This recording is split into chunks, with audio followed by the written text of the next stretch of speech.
अस्सलाम वालेकुम। फैक्टराइजेशन के साथ आपके लिए लाए हैं कुछ फार्मूलाज़ हैं आपके सामने। A square minus B square का है, A cube minus B cube का है, A plus cube plus B cube का है और ए प्लस बी का होल स्क्वायर है, ए माइनस बी का होल स्क्वायर है। इसके अलावा ए प्लस बी का होल क्यूब है और ए माइनस बी का होल क्यूब है।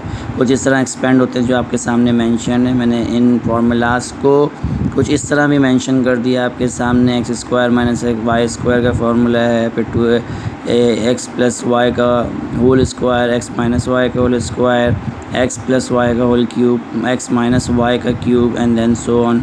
ये कुछ फार्मूलाज़ आपके सामने मेंशन हैं। इनको इस तरह भी लिख सकते हैं जैसे फैक्टरिंग नीचे मेंशन किए हुए हैं। ठीक है, तो अब हम जो है वो फैक्टराइजेशन पे लेक्चर स्टार्ट कर रहे हैं और फैक्टराइजेशन जो है वो आज आपको बताया जाएगा कि मिडिल टर्म कैसे निकाली जाती है और किस तरह फैक्टर्स बनाए जाते हैं। तो स्टार्ट करते हैं, let's see.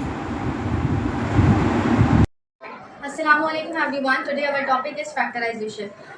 Here we have a question that find the factors of. In this question we have to find out the factors of in between these three terms. For finding out the factors we have to multiply the first and last value.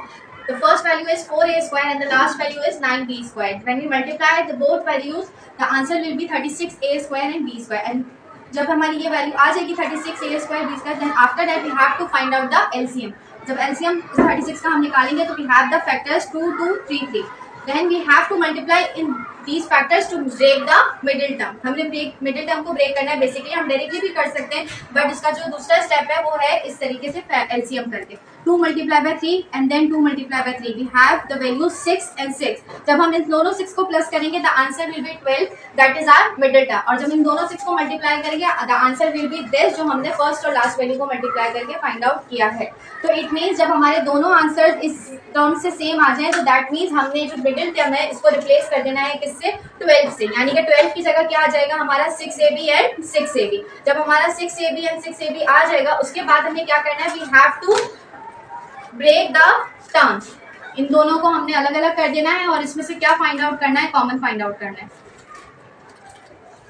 जब हम इन दोनों में common find out करेंगे तो it means alphabet में भी देखेंगे और नंबर में भी कि ये दोनों नंबर्स किसके टेबल में आ रहे हैं। तो ये दोनों नंबर्स अगर देखा जाए तो 2 के टेबल में आ रहे हैं, 2 हमने यहाँ कॉमन लेंगे एंड देन आफ्टर दैट जो हमारे वेरिएबल्स हैं हमने उनको भी देखना है कि वेरिएबल्स हमारे कौन कौन से कॉमन आ रहे हैं। तो इन दोनों में कौन से कॉमन आ रहे हैं हमारे पास, ए एंड ए। तो यहाँ पर हमारा ए आ गया बाहर कॉमन, जो चीज कॉमन है उसको हम बाहर लिख लेंगे। देन 2 के टेबल में 4 कितने टाइम्स आता है, 2 2 जा 4, तो 2 हमारा ब्रैकेट में आ जाएगा एंड ए के ऊपर स्क्वायर, तो इट मींस दो ए अवेलेबल है। क्वेश्चन के अंदर हमारे 2 बाहर कॉमन आ गया, ए कॉमन आ गया, 2 2 जा 4, ए 2 थे, एक बाहर आ गया और एक अंदर आ गया। उसके बाद प्लस 2 3 जा 6, हम ए एक ही था यहाँ पर जो कि हमने बाहर लिख दिया, तो अंदर ए नहीं आएगा, सिर्फ और सिर्फ हमारा क्या आएगा, बी, जो कि हमने लिख दिया, ब्रैकेट हमारा क्लोज हो गया। Then middle sign that will be plus.